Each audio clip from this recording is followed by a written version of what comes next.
Yo, what's up guys? We got pokeaim here. Today we're in another Pokemon Brilliant Diamond and Shining Pearl Wi-Fi battle using a team with Nidoking and Gardevoir. It is a new team today. As usual, we're going to be using these teams twice, today and tomorrow, and then we will be switching over to another team. So let me know which Pokemon you want to see next, of course, and if you do enjoy these Wi-Fi battles, let me know by leaving a like. Likes help me out, obviously. And also, if you're new to the channel, subscribe. I'm on the way to 300k. That is my end of the year goal. Uploading 2 to 3 Pokemon videos a day. You got Wi-Fi battles, showing lives, moveset video guys, talking videos, a whole bunch of different things every single day, and at least a video every single day, but 2 to 3 at the moment. So we're using the unofficial universal code for 6v6 singles, which is 2022 2021. This is how I've been finding all my battles, and if you guys want to find 6v6 battles, this is the way to do it. I haven't really have to wait too long. Maybe the most is like 5 minutes, and that's like at obscure times. Like right now, yep, see, someone's already there. Looks like they're just chilling though. I don't know if they're gonna battle me. They're actually just waiting. So hopefully they actually want to battle. Oh, they do. Awesome. Fighting Basti. That is a very familiar name from like the original when is this my buddy? From like 2010 and before when I started YouTube? If that is, yo, you better comment if this is you, bro. But yeah, guys, also, if you'd like to pick up Pokemon Brilliant Diamond Shiny Pearl, maybe you want to pre-order Pokemon Legends Arceus, I do have a Best Buy affiliate link down below. So again, if you would like to check them out, feel free to. You support the channel by using my code. Or just using my links, rather, to buy them. You do support me. So, really scary team on my opponent's part. Very, very OU. Hopefully we can finish this game in time. The Milotic is actually the scariest thing, but hopefully my Snorlax gets burnt, and then I can hit them with Choice Band Facades.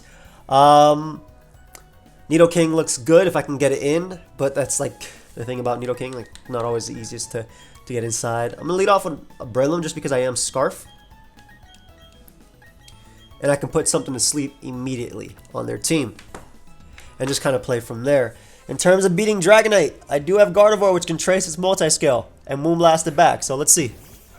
So they lead off with my Milotic, which isn't too bad for me. This should be a free Spore for me.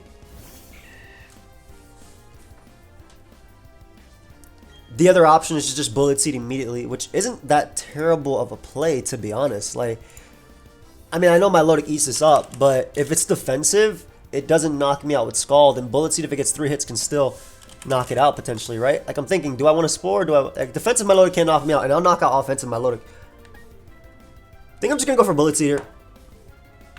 Yep. I'm Scarf, so I'd be guaranteed faster. Oof. Let's see how much we do. That's definitely max HP at least. If I can get rid of my Milotic immediately, I'd be very happy. I do get 3 hits, which is awesome. They throw off an Ice Beam. Again, offensive. It has to be offensive to knock me out, otherwise it won't be able to. Perfect. And we keep my Milotic nice and low, which is exactly what I wanted. This mon is annoying. It's great for Nidoking. So in terms of how I want to deal with this, I actually want to... I want to double here so badly, but I think I'm just going to go for Bullet Seed again. Because I think that Infernape might come out. Yeah, I want to go Gliscor, but it was so risky because they could have Ice Beamed as well. So I get some chip on this as well. All good damage all around. I mean, imagine I get 5 hits. This guy comes in at like less than half. So this one is annoying. Bro, Breloom is annoying as hell. In terms of how I want to switch into this, we're going to make the Gliscor play right now. I am special defensive, so the Flare Blitz is going to hurt if it's banded. They do go for Mach Punch, though. Nice. And they are Life Orb as well. Perfect. So again, me being special defensive is nice here. They may go Rotom. They may go out to their own Gliscor. I still like Rocks a lot because Dragonite is a giant threat. It is a huge threat to me. They go for Flare Blitz. I mean, I'd be okay with this thing going down. I truly would be okay with this, especially because they're taking Life Orb after. So I can definitely take this trade. If it's Hex, Gengar beats me anyway, and all I really need is Stealth Rock up. So, again, this is like a giant threat. These are 2 giant threats, right? Infernape and Milotic. So if they go right for a Flare Blitz again, they'll take themselves out and Rico up this Life Orb, and I'll gladly take it. I just went for U-turn just in case they switch. I'll take it. Like I said, I'll gladly take the double down. So, Infernape goes down. Perfect. It's time. It is time to bring out young Nidoking. Nidoking does not care about Gliscor if it wants to come out and try and defog. That looks like Gliscor. Yep. And I get a free Ice Beam here. There's no need to predict from this position. Perfect.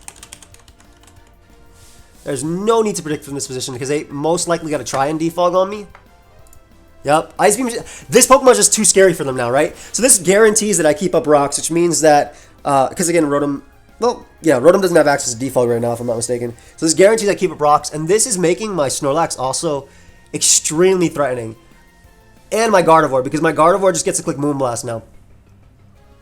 They could have been a very fast Gliscor.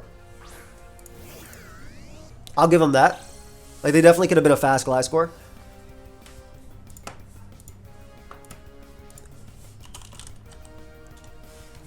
Hydro Pump does KO me, obviously, but I'm trying to think. I think in the long run, because of how I want to win, it's better to just Sludge Wave here. If they're Scarf, they're Scarf. They are Scarf.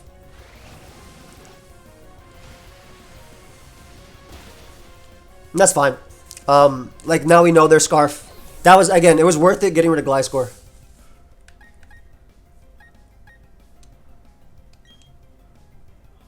Because I have Snorlax and stuff, I just want to go out into my Scizor here and get U-turn damage off on this.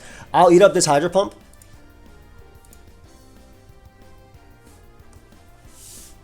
I'll eat up this Hydro Pump and I can get a solid U-turn chip.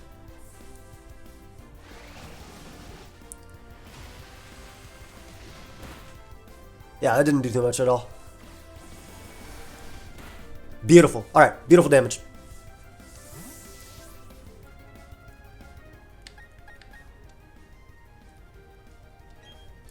And now I believe I go out into my Snorlax here. And I think I throw off an Earthquake. If they want a Hydro Pump, so be it. But I don't think they should. Well, I wouldn't have stayed in Hydro Pump with Rotom, basically, just because it doesn't gain you anything. And the reason I Earthquake is because if I had Crunch, I would have gone for it there. But it looks like they're trying to bring in their... I'm still going for Earthquake again, by the way. I'm not going to lose the Gengar. Maybe I should be careful, though. Just in case it is Scarf Gengar and that's Shadow Ball. I basically was trying to predict them to go out into their Gengar there. It did not work out for me. Oof, gonna have to be a little bit careful here. Should I keep this just in case it is Scarf Gengar? Problem is I don't have Crunch on this guy. Alright, we'll go you. If I had Crunch, I'd be good. I don't know how many Hydro Pumps they have left.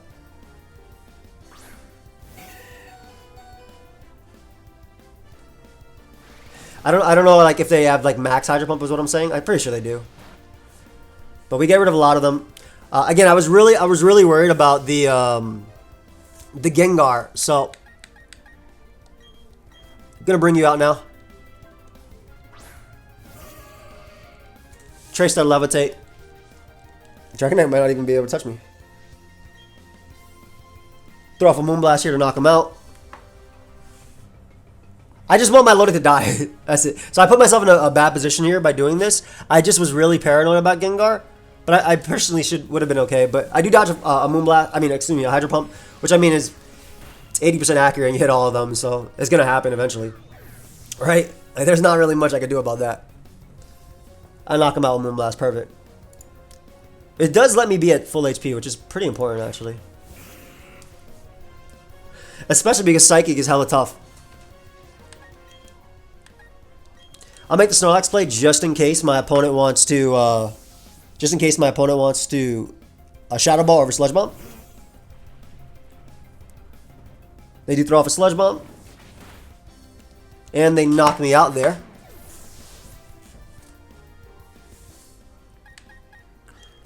I don't see an item, so I'm going to assume that is choiced.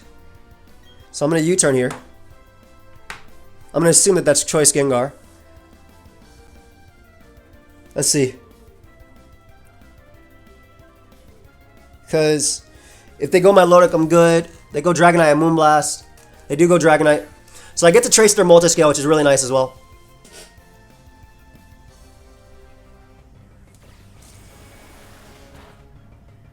I honestly think they're Specscar. just because it knocked out my Snorlax. So I think I win the game with Psychic, provided I don't get Curse Bodied. Because I go here, Dragonite cannot knock me out with anything. Yeah, Dragonite cannot knock me out with anything. I even have Multi-Scale. Just Moonblast here. Down knock out the Dragonite. The Gardevoir kind of nice. Oh, they don't even Extreme Speed, so we knock out Dragonite there, perfect. That's definitely Spec Scar, right? I think to knock out my Snorlax, they had to be Spec Scar. Because Sludge Bomb is just weak.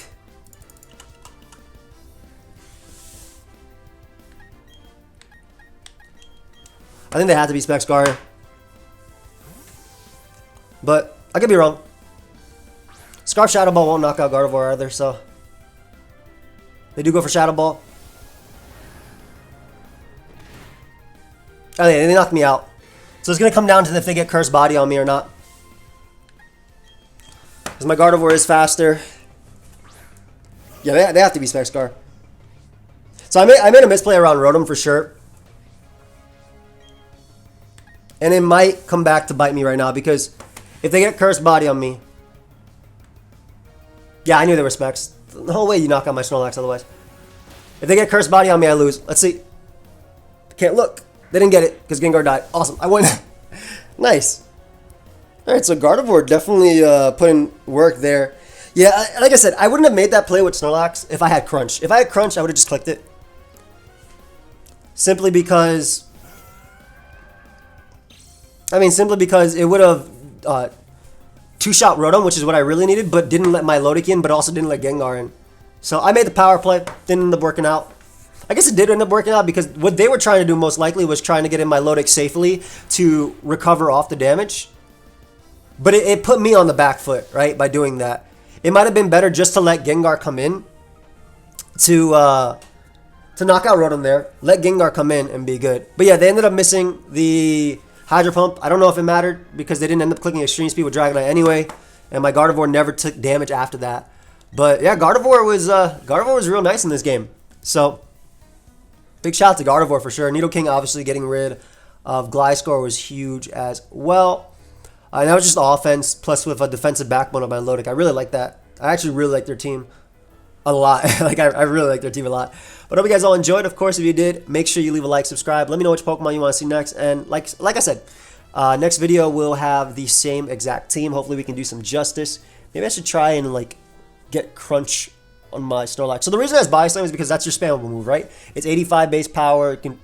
It can paralyze the opponent 30% of the time. Then we have Self-Destruct, obviously, for the huge power, the nuke. You want that on Snorlax, right? Because it allows you to actually nuke Pokemon. It's just so strong. And then, of course, you have Earthquake for the Steel types.